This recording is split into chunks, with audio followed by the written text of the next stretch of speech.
Hello दोस्तों, स्वागत है आपका हमारे चैनल आज स्टडी कॉर्नर में। तो दोस्तों हम लोग क्या कर रहे थे, परसेंटेज के क्वेश्चंस कर रहे थे। बेसिक जो क्वेश्चंस थे परसेंटेज के वो मैंने आप लोगों को कराए थे। तो अब क्या करेंगे, आज टाइप्स करेंगे जो क्वेश्चंस आते ही हैं एग्जाम में, जिस टाइप के क्वेश्चन एग्जाम में बेसिकली आपको मिलेंगे। ठीक है, तो वो मैं आपको क्वेश्चन सब कराऊंगा। तो टाइप 1 देख लीजिए, बहुत सारे टाइप्स हैं परसेंटेज में। तो पहले हम करेंगे टाइप 1। टाइप 1 का क्वेश्चन नंबर 1 क्या कहता है, एक व्यक्ति अपनी आय का 80% खर्च करता है। ठीक है, कितना खर्च कर रहा है, 80%। यदि व्यक्ति की आय 10% बढ़ती है और उसका खर्च भी कितना 10% बढ़ता है, तो बचत में परसेंटेज परिवर्तन ज्ञात करो, ये कह रहा है। ठीक है, तो जब 10% बढ़ रही है आय और खर्च भी 10% बढ़ रहा है, तो यहाँ पर जो बचत में परिवर्तन होगा वो भी कितना होगा, 10% होगा। ठीक है, तो बचत भी कितनी होगी, 10% एक्स्ट्रा। ठीक है, तो बचत में जो परिवर्तन होगा वो भी 10% होगा। ये हम डायरेक्टली कह सकते हैं, लेकिन हम निकाल के मैं आपको बताऊंगा कि किस टाइप से है ये। ठीक है, तो 80% खर्च करता है, ठीक है, अपनी आय का, तो उसकी आय कितनी रही होगी, 100। ठीक है, तो क्वेश्चन ले लेते हैं। पहले मैं लंबे मेथड से कराऊंगा, फिर एक शॉर्ट मेथड कराऊंगा। आई से क्या हो गया, इनकम। ई से एक्सपेंडिचर मतलब खर्च। एस से सेविंग मतलब बचत। ठीक है, इनकम मैंने मान ली कितनी है, 100 है। ठीक है, खर्च कितना कर रहा है वो, 80%। तो 100 का 80% कितना होता है, 80 होता है। 80 को खर्च कर ले रहा है। ठीक, बचत कितने की कर रहा है, 30 की। यही तो कह रहा है वो, कितना खर्च कर रहा है, 80%। तो उसका हमने मान लिया आय उसकी 100 है, 80% खर्च कर रहा है, यानी 100 का 80% 80 होता है। तो बचत कितनी कर रहा है, 20 कर रहा है। लेकिन अब यहाँ पर क्या कह रहा है वो, अब कह रहा है यदि व्यक्ति की आय 10% बढ़ती है, ठीक है, और उसका खर्चा भी 10% बढ़ता है, तो बचत में परिवर्तन ज्ञात करें। तो उसकी आय, तो 100 का 10% कितना होता है, 100 का 10% होता है 10। ठीक है, तो कितना होगा, 10। यानी उसकी आय अब कितनी हो गई, 110 हो गई, यानी 10 बढ़ गई। और उसकी जो खर्चे में परिवर्तन हुआ कितना, 10% का बढ़ोतरी हुई है। किसमें, खर्चे में। कितनी बढ़ोतरी हुई, 80 का 10% कितना होता है, 8 होता है। ठीक है, तो जितना एक्स्ट्रा इनकम उसके पास कितनी आई, कितने परसेंट की बढ़ोतरी हुई उसकी इनकम में, 10%, यानी 10 रुपए की बढ़ोतरी हो गई। ठीक है, और उसके खर्चे में कितने परसेंट की बढ़ोतरी हुई, तो 8 की हुई है। तो वो जो 8 हुए हैं एक्स्ट्रा जो खर्च कर रहा है वो किस में से कर रहा है, जो एक्स्ट्रा इनकम है। तो ऊपर वाला छोड़ दो आप, नीचे वाले को पकड़ लो आप, यानी जो एक्स्ट्रा इनकम हुई है उसी में से तो वो एक्स्ट्रा खर्च कर रहा है। तो कितना कर रहा है, 8 खर्च कर रहा है एक्स्ट्रा, और एक्स्ट्रा इनकम कितनी है उसकी, 10 की है। तो 10 में से 8 का कितने बचे, 2। तो जो 2 एक्स्ट्रा अभी भी उसके पास है, तो वो किसके हैं, सेविंग में, तो वो उसकी सेविंग हो गई। तो 2 जो है 20 का कितने परसेंट है, ये तो पूछा कितने परसेंट की बचत कर रहा है। तो सेविंग देख लीजिए, 2 जो है 20 का कितना परसेंट है, 10% होता है। ठीक है, कितना हो गया, 10%। मैंने कहा था पहले ही स्टार्टिंग में, कितने की बचत होगी, 10% की। तो देख लो दोस्तों, कितनी आसानी से हमने निकाल लिया। कितने की बचत हो रही है, 2 की। उसमें पूछा है परसेंटेज, तो 2 जो है 20 का कितना परसेंट है, 10% है। ठीक है, तो वो हमने निकाल लिया। आगे मैं इसको और दूसरे मेथड से मैं आपको कराता हूँ। तो देखिए दोस्तों, ये भी मेथड इजी है, बट अगर वैल्यूज कुछ ज्यादा टिपिकल आ जाती है तो उसमें हमें ये वैल्यूज निकालने में बहुत परेशानी होगी। तो 80% खर्च कर रहा है, ठीक है, तो हम इसमें क्या करेंगे, 80% की फ्रैक्शनल वैल्यू लेंगे सबसे पहले। 80% की फ्रैक्शनल वैल्यू मैंने आपको लिखाई थी 4/5। ठीक है, जो नीचे वैल्यू आएगी वो क्या है, इनकम है उसकी, इनकम का रेशियो। और ऊपर जो वैल्यू आएगी वो किसका रेशियो है, एक्सपेंडिचर का। जब खर्च से तो उसका कंपैरिजन कर रहा है, तो ऊपर क्या है, एक्सपेंडिचर, नीचे क्या है, इनकम। इनकम कितनी है उसकी, 5। खर्चा कितने का कर रहा है, 4 का। बचत कितने की कर रहा है, 1 की। ठीक है, अब क्या कह रहा है कि यदि उसकी आय में, यानी उसकी इनकम में 10% की बढ़ जाती है, ठीक है, और खर्च भी 10% बढ़ जाता, तो उसकी सेविंग बढ़। तो अगर हम 5 का 10% निकालेंगे तो पॉइंट्स पे पहुंच जाएगा। तो हम क्या करेंगे, एक एक जीरो लगा देते हैं। ठीक है, रेशियो कॉमन है तो एक एक जीरो लगा दिया, कोई फर्क नहीं पड़ेगा अगर हम ये रेशियो ही है। ठीक है, तो 50 का 10% कितना होता है, तो 50 का जो 10% होता है वो कितना होता है, 5 होता है। ठीक है, ऐसे ही 40 का 10%, तो 40 का 10% कितना होता है, 4 होता है। ठीक है, यानी उसके बाद एक्स्ट्रा इनकम कितनी आई, अब 5। एक्स्ट्रा एक्सपेंडिचर खर्चा कितना कर दे रहा है वो एक्स्ट्रा, अब 4 का, यानी 5 उसके पास एक्स्ट्रा इनकम आ रही है जिसमें से 4 वो खर्च कर दे रहा है। तो कितना बच रहा है उसके पास, अब भी एक्स्ट्रा 1 बच रहा है, तो वो कहाँ जाएगा, उसके सेविंग में। तो उसके सेविंग में कितने परसेंट का परिवर्तन हुआ है, सिर्फ सेविंग से देख रहे हैं ना, तो सेविंग में कितने परसेंट का होगा, तो देख लीजिए, एक जो है 10 का कितने परसेंट होता है, तो 10% होता है। ठीक है, ये निकाल लिया। ठीक है, तो ऐसे भी निकाल सकते हैं, ये बहुत इजी मेथड है। आगे जो क्वेश्चन होंगे इसी मेथड से मैं आपको कराऊंगा। ठीक है दोस्तों, आगे बढ़ते हैं और क्वेश्चंस लेते हैं। देखिए दोस्तों, टाइप 1 का क्वेश्चन नंबर 2 करते हैं। सेम है, पिछली वाले क्वेश्चन की तरह ही है।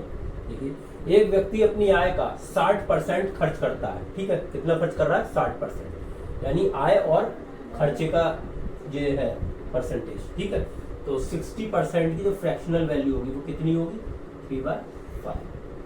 ठीक है, नीचे क्या होगा, मैंने बताया था कि इनकम, ऊपर क्या आएगा, जब खर्चे से तुलना हो रही है तो ऊपर खर्चा आ जाएगा, यानी एक्सपेंडिचर।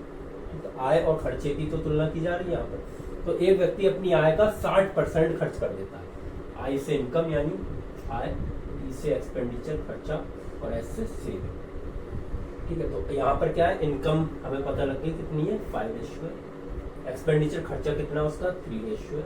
तो 5 में से 3 गया तो सेविंग कितनी हुई इसकी, 2 रेशियो की हो गई। ठीक है, अब क्या कह रहा है, यदि व्यक्ति की आय 30% बढ़ती है तथा खर्च 10% बढ़ता है तो बचत में परसेंटेज परिवर्तन ज्ञात करें। कितने परसेंट का बचत में परिवर्तन होगा, यानी सेविंग कितने परसेंट बढ़ेगी उसकी, तो सेविंग से ही लेंगे। ठीक है दोस्तों, जो आय में 30% की बढ़ोतरी हो रही है, तो हम अगर 5 का 30% निकालेंगे तो पॉइंट्स पे पहुंच जाएगा। तो हम क्या करेंगे, 2 जीरो लगा लेते हैं सब में। ठीक है, या एक एक जीरो कर देते हैं। ठीक है दोस्तों, एक जीरो यहाँ ले लिए, एक जीरो यहाँ ले लिए, एक जीरो, कोई फर्क पड़ेगा, कोई फर्क नहीं पड़ेगा। ठीक है, आगे क्या कह रहा है, 30% की बढ़ोतरी हुई इसकी किसमें, आय में। तो आय में जब 30% की बढ़ोतरी हुई, यानी 50 का 30% कितना होता है, 15 होगा। ठीक है, अब एक्सपेंडिचर है, खर्चे में कितने की बढ़ोतरी हो रही है, 10% की हो रही है। 30 का 10% कितना होता है, 3 होता है। तो सेविंग में परिवर्तन कितना होगा, तो यानी उसकी एक्स्ट्रा इनकम अब कितनी हो रही है, 15 की हो रही है। और वो एक्स्ट्रा कितना खर्च कर रहा है, पिछली वाले से पहले 30 खर्च कर रहा था, अब कितने कर रहा है, 33, यानी 3 एक्स्ट्रा खर्च कर रहा है। एक्स्ट्रा उसकी इनकम कितनी हुई, 15 की एक्स्ट्रा इनकम हुई इसकी, जिसमें से जो एक्स्ट्रा खर्च कर रहा है वो कितनी कर रहा है, 3, यानी एक्स्ट्रा जो इनकम है उसी में से तो वो एक्स्ट्रा खर्च करेगा। तो 15 में से 3 वो खर्च कर दे रहा है। तो जो अब उसके पास एक्स्ट्रा कितनी अमाउंट बची, 12, वो कहाँ चली जाएगी, जब उसके पास 12 अमाउंट बची वो सेविंग में चली जाएगी उसकी, यानी उसके पास अब एक्स्ट्रा सेविंग कितनी हो रही है, 12 की। लेकिन इसमें ये नहीं पूछा कि एक्स्ट्रा उसके पास सेविंग कितने की हो रही है, एक्स्ट्रा परसेंटेज पूछी है कि बचत में परिवर्तन क्या होगा। तो जब बचत में पूछा तो बचत का ही परसेंटेज निकालेंगे। तो पहले कितने की हो रही थी, 20 की हो रही थी। ठीक है, अब कितने की हो रही है उसके पास बचत, 12 की। उसी में तो परिवर्तन देख रहे हैं, तो 100 से मल्टीप्लाई कर देंगे, परसेंटेज आ जाएगा।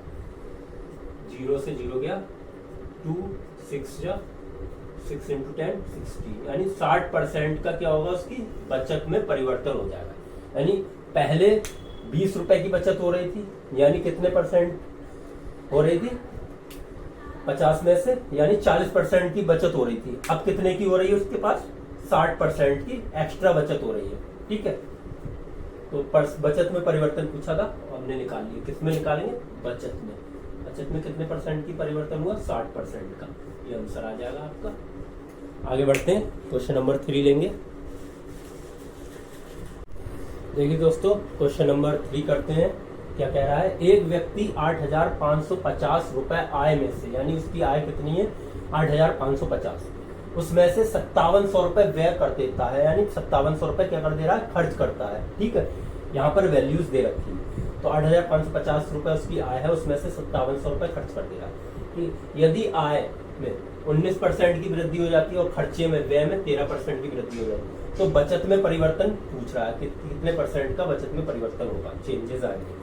ठीक है, तो हम क्या लेंगे, सबसे पहले आय और इनकम का देख लेंगे, रिलेशन दे रखा है। इनकम उसकी कितनी है, 8,550। ठीक है, उसकी आय कितनी, 8,500, खर्चा कितना कर रहा है वो, 5700।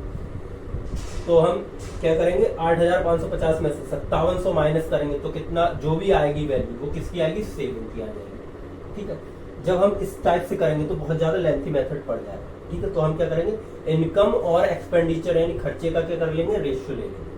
ठीक, बहुत इजी मेथड हो जाएगा, 0 से 0 कट गया, 19 चौके 76, 19 पंजे 95, 19 तिया 57, 0। ठीक है, 15 दूनी 15, 3:2। तो इनकम और एक्सपेंडिचर का रेशियो कितना आ गया, 3:2, यानी आय और खर्च का रेशियो कितना आ गया, 3:2, यानी इसकी इनकम कितनी है, यहाँ पर इनकम, एक्सपेंडिचर और सेल। ठीक है, इसी में तो रिलेशन पूछा है, तो इनकम उसकी कितनी है, 3 रेशियो आ गई। एक्सपेंडिचर खर्चा वो कितना कर देता है, 2 रेशियो का, तो 3 में से 2 रेशियो गया तो कितना बचा, 1 रेशियो, यानी 1।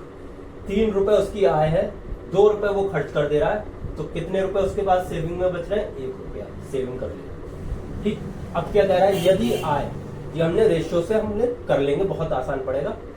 यदि आय तथा व्यय में, आय में 19% की वृद्धि होती है, व्यय में 13% की, तो अब 3 का 19% निकालेंगे तो पॉइंट्स में पहुंचेगा, तो हम क्या करते हैं, दो इजी टर्म में ब्रेक करना है इनको। ठीक है, तो हम क्या करेंगे, इजी, आसानी से हमारा डिवाइड हो जाए या मल्टीप्लाई हो जाए, तो हम क्या करेंगे, डबल 0 ले लेंगे, यहाँ पर इधर डबल 0 ले लिया, इधर डबल 0 ले लिया, इधर क्या मान लिया, 300 उसकी इनकम है, 200 वो खर्च कर दे रहा है, 100 बच रहा है। ठीक है, रेशियो निकालेंगे, यही रेशियो आ जाएगा इसका जो पहले था। ठीक है, अब क्या करते हैं, 19% की उसकी आय में वृद्धि हो रही है, तो आय में 19% की जब वृद्धि करेंगे तो 300 का 19% कितना होता है, 57। ठीक, व्यय यानी खर्चे में कितने परसेंट का परिवर्तन हो रहा है, कितने की वृद्धि हो रही है, 13% की, तो 200 का 13% कितना हो जाता है, 13×36। ठीक, सेविंग में परसेंटेज परिवर्तन पूछ रहा है, तो उसकी एक्स्ट्रा इनकम कितनी आ रही है, अभी पहले 300 थी, अब एक्स्ट्रा उसकी कितनी आ रही है, 57 रुपए एक्स्ट्रा आ रही है, 300 से 57 एक्स्ट्रा आ रही है। पहले वो 200 खर्च कर रहा था, अब कितने कर रहा है, 200 तो वो कर ही रहा है, एक्स्ट्रा कितने कर रहा है, वो 26 रुपए एक्स्ट्रा और खर्च कर रहा है। वो कहां से करेगा, जहां जब एक्स्ट्रा इनकम आएगी तभी तो एक्स्ट्रा खर्च करेगा, तो 57 उसकी एक्स्ट्रा इनकम आ रही है, जिसमें से वो 26 रुपए एक्स्ट्रा खर्चा कर दे रहा है। ठीक है, तो 57 में से 26 जब माइनस करेंगे तो कितना आएगा, 31। कितना आएगा, 31, यानी जो अभी भी उसके पास कितने रुपए बचे, 31, वो कहां जाएंगे, उसकी सेविंग में।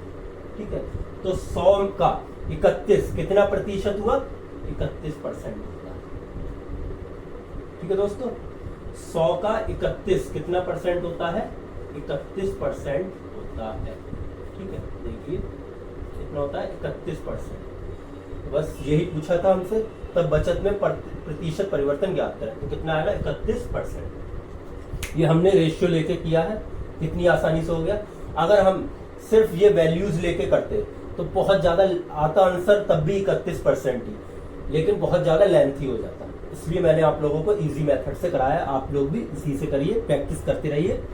आगे और क्वेश्चंस कराता हूं मैं। देखिए दोस्तों, क्वेश्चन नंबर 4 करते हैं। ये क्या कह रहा है, एक व्यक्ति 1350 रुपए आय में से, यानी उसकी आय कितनी है यहाँ पर, 1350 रुपए, उसमें से क्या कर रहा है, 900 रुपए खर्च कर देता है, नहीं व्यय कर देता है। यदि आय तथा व्यय में, आय में 20% और व्यय में, खर्चे में 10% की वृद्धि हो, तब बचत में परिवर्तन ज्ञात करना है, कितने परसेंट का परिवर्तन होगा उसकी सेविंग में। ठीक है, पहले जो भी हो रही थी उससे अब कितना बढ़ गई या कम हुई, वो परसेंटेज हमें निकालनी है। ठीक है, तो अब यहाँ पर क्या है, वैल्यूज दे रखी हैं, तो हम क्या करेंगे, डायरेक्टली वैल्यूज रख के भी हम कर सकते हैं, लेकिन वो मेथड लॉन्ग हो जाएगा। तो हम क्या करेंगे, पहले रेशियो लेंगे। तो उसकी इनकम कितनी है वो देखेंगे, एक्सपेंडिचर क्या है, खर्चा क्या है वो दे रखा है। इनकम कितनी दे रखी है 1350, एक्सपेंडिचर खर्चा कितना कर दे रहा है वो उसमें से 900। तो 1350 में से 900 माइनस करेंगे, जो बचेगा वैल्यू क्या होगी सेविंग। ऐसे बहुत लेंथी पड़ जाएगा। अब हम रेशियो लेते हैं, 0 0 गया, 45 से दोनों कटेंगे, 45 किया 45। तो यहाँ पर इनकम और एक्सपेंडिचर का रेशियो कितना होगा 3:2। ठीक है, अब हम ये रेशियो लगा देंगे और आराम से सॉल्व कर देंगे। ठीक है, तो इनकम का रेशियो कितना आया उसका 3, एक्सपेंडिचर 2, तो सेविंग कितना होगी उसकी 3 रेशियो में से 2 रेशियो खर्च कर दे रहा है, तो कितना रेशियो बच रहा है उसके पास 1 रेशियो, यानी उसकी इनकम कितनी है 3 है, जिसमें से 2 रुपए वो खर्च कर दे रहा है, तो कितने बचे उसके पास 1 रुपया। ठीक है, अब क्या कह रहा है, यदि आय में 20% की वृद्धि हो जाए, यानी 3 का 20% निकालेंगे, पॉइंट में पहुंचेगा, तो हम क्या करते हैं यहाँ पर एक एक जीरो ले लेंगे, क्योंकि एक एक जीरो इनके साथ में 100 से डिवाइड करना होता है हम लोगों को। तो हम क्या करेंगे, एक एक जीरो बढ़ा लेंगे, क्योंकि रेशियो हम ले रहे हैं। जब हम रेशियो लेंगे इनका तो क्या होगा, रेशियो वही निकल के आएगा जो पहले था। ठीक है, चाहे कितने भी जीरो हम बढ़ा लें, लेकिन बढ़ाना सभी में इक्वली है। ठीक है, एक जीरो जब यहाँ बढ़ाया तो यहाँ पर भी एक और यहाँ पर भी एक जीरो बढ़ा। ठीक है, तो अब क्या कह रहा है, इनकम में यानी आय में कितने 20% की वृद्धि हो रही है, तो 30 का 20% कितना होगा 6 होता है। ठीक है दोस्तों,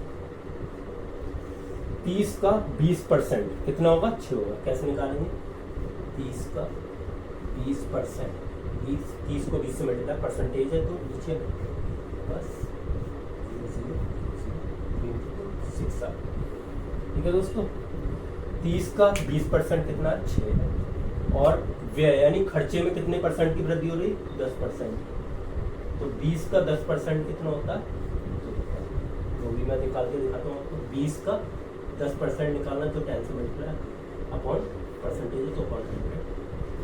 एक जीरो से एक जीरो गया, एक जीरो से एक जीरो गया, क्या आया 52। तो उसका एक्सपेंडिचर में कितना परिवर्तन हुआ, यानी 10% की वृद्धि हो रही है। 10%, 20 का 10% कितना होता है 2 होता है।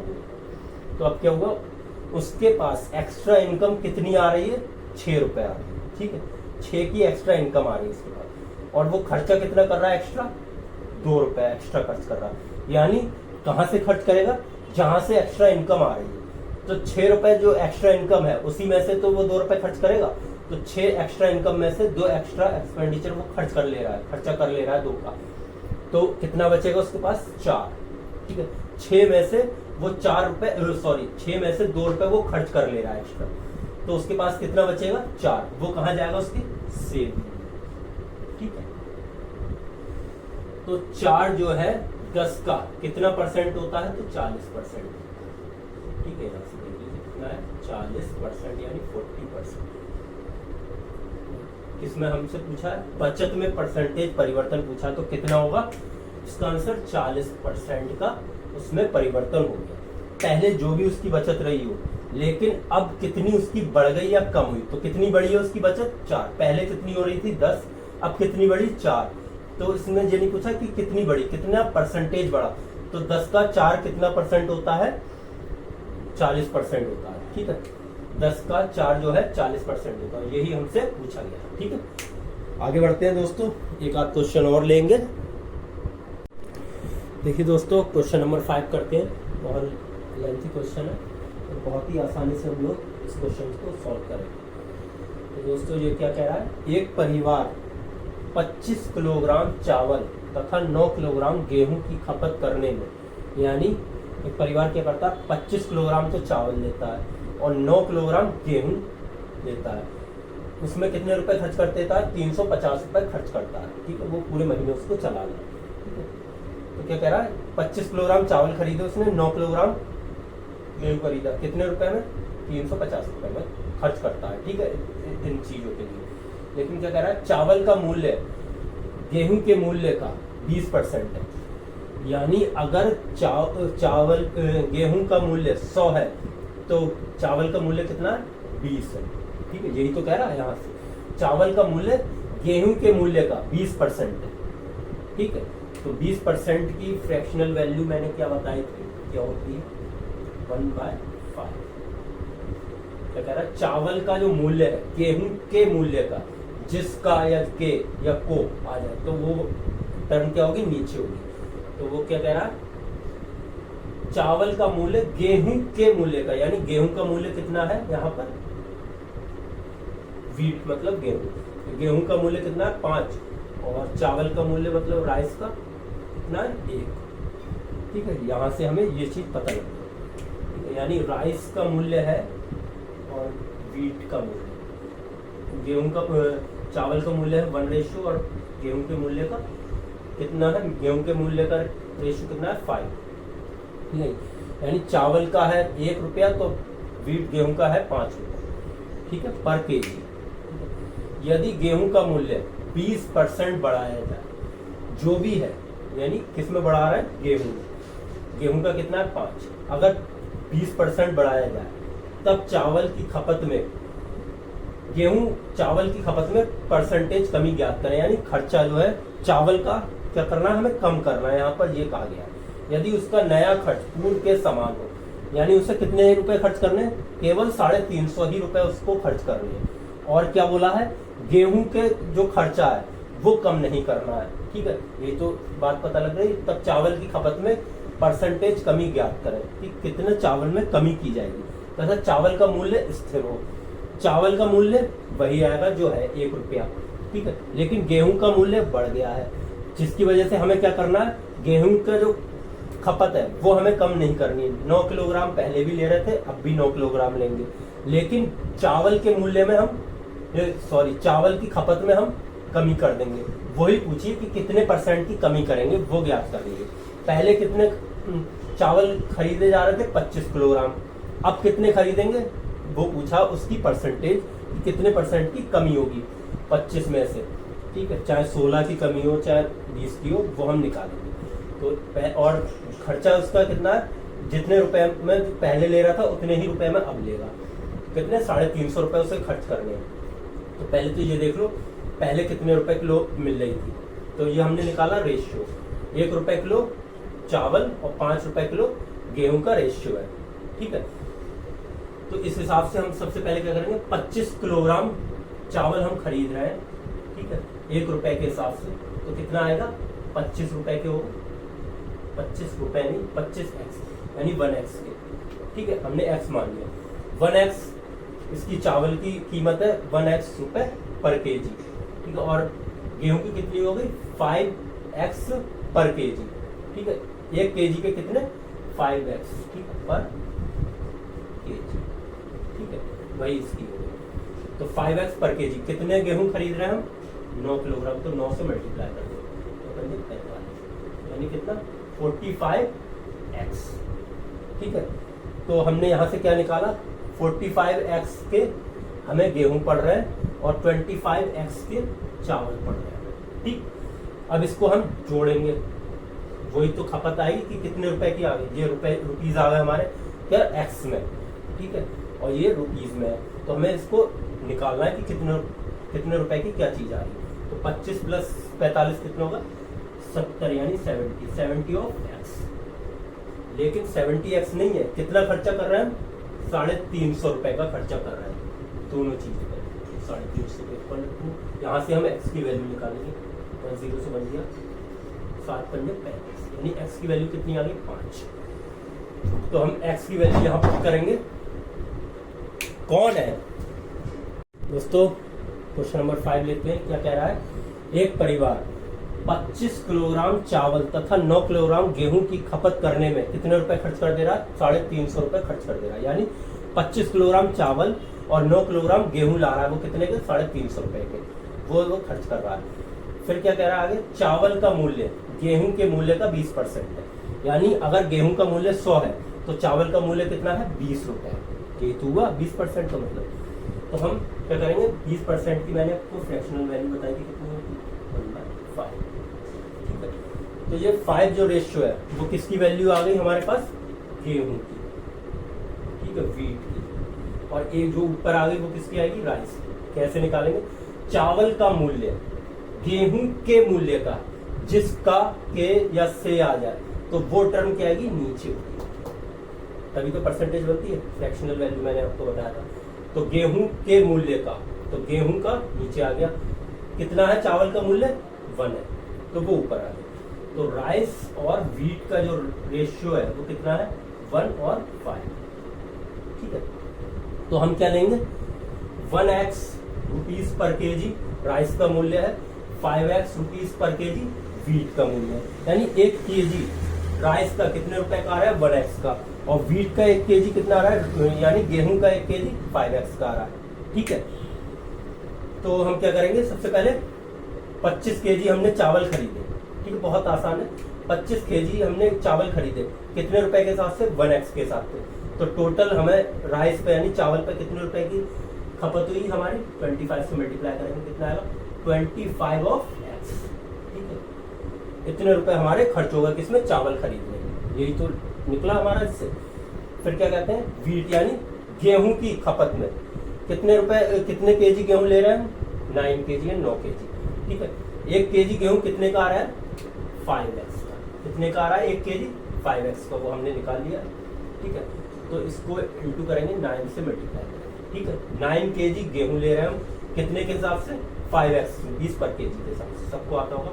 तो 9 इंटू 5 45 ऑफ x, यानी गेहूं पर हम कितने रुपए खर्च कर रहे हैं, 45x। राइस पे हम कितने खर्च कर रहे हैं, 25 ऑफ x। ठीक है, तो दोनों को जोड़ के हम कितना खर्च कर रहे हैं, 70x। ठीक है, ये हम खर्च कर रहे हैं दोनों पर, लेकिन क्वेश्चन में क्या दिया है, कितना खर्च कर रहे हैं हम, 350 रुपए खर्च कर रहे हैं हम। तो हमारे 70 ऑफ x की वैल्यू कितनी आ गई, 350।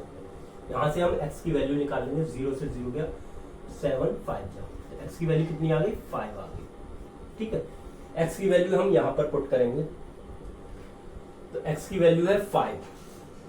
ठीक, इधर भी x की वैल्यू 5। ठीक, तो राइस का प्राइस कितना हो गया हमारे पास, पता, ओरिजिनल प्राइस हमें पता लग गया, कितना हो गया, 5 रुपीज पर केजी आ गया हमारे, 5 रुपीज पर केजी। इसका है, राइस का है, हमारा निकल गया है। व्हीट का निकालेंगे, गेहूं का कितना होगा, x की वैल्यू 5 है, इंटू 5 से मल्टीप्लाई करेंगे, तो गेहूं की वैल्यू कितनी आ गई, कितने रुपए पर केजी, 25 रुपीज पर केजी। गेहूं का मूल्य हमें पता लग गया ओरिजिनली कितना है, 25 रुपए पर केजी, और राइस का कितना है, 5 रुपए पर केजी। तो कितना, कितने खर्च कर रहे हैं हम, 350 रुपए, इतने रुपए के हिसाब से इतनी चीजें ले रहे हैं, 350 रुपए खर्च कर रहे हैं। अब क्या कहा है क्वेश्चन में, यदि गेहूं का मूल्य 20% बढ़ाया जाए, ठीक है, तब चावल की खपत में कितने परसेंट की कमी होगी, वो ज्ञात करनी है। ठीक है, यानी हमें गेहूं जितना हम पहले खरीद रहे थे उतना ही खरीदेंगे। ठीक है, लेकिन हमें क्या करना है, और चावल का जो मूल्य है, और हाँ, गेहूं के मूल्य में वृद्धि हो रही है, उस हिसाब से हम जो है चावल के जो खपत है उसमें कमी कर देंगे। यानी 25 किलो पहले चावल खरीद रहे थे, अब कुछ कम खरीदेंगे, लेकिन गेहूं में कोई कमी नहीं करेंगे खपत में। 9 किलो पहले खरीद रहे थे, 9 किलो अब खरीदेंगे। ठीक है, लेकिन क्या है, चावल का जो मूल्य है वो जैसा पहले था, क्या लिखा, तथा चावल का मूल्य स्थिर हो, जो पहले था, यानी 5 रुपए किलो था पहले, अब भी 5 रुपए किलो है। ठीक है, तो क्या किस में चेंजेस हुआ है, व्हीट यानी गेहूं में, गेहूं में के मूल्य में, तो कितने का चेंज हुआ, 20% बढ़ाया गया है। ठीक है, पहले था 25 रुपए पर केजी, तो 25 रुपए पर केजी था पहले, अब 20% बढ़ा दिया गया। तो 20% जब निकालेंगे, 25 का 20% कितना होता है वो हम निकाल लेते हैं, 5 5 जा 5 2 जा, कितना आया 5, यानी 25 का 20% कितना हुआ 5, यानी 5 रुपए बढ़ा दिया गया है। तो 5 रुपए जब इसमें ऐड करेंगे तो कितने का हो गया, 30 रुपए पर केजी गेहूं का मूल्य हो गया। पहले 25 था, 20% बढ़ाया गया, 25 का 20% कितना होता है 5, तो 5 बढ़ गया, यानी कितने का हो गया गेहूं का मूल्य, 30 रुपए पर केजी।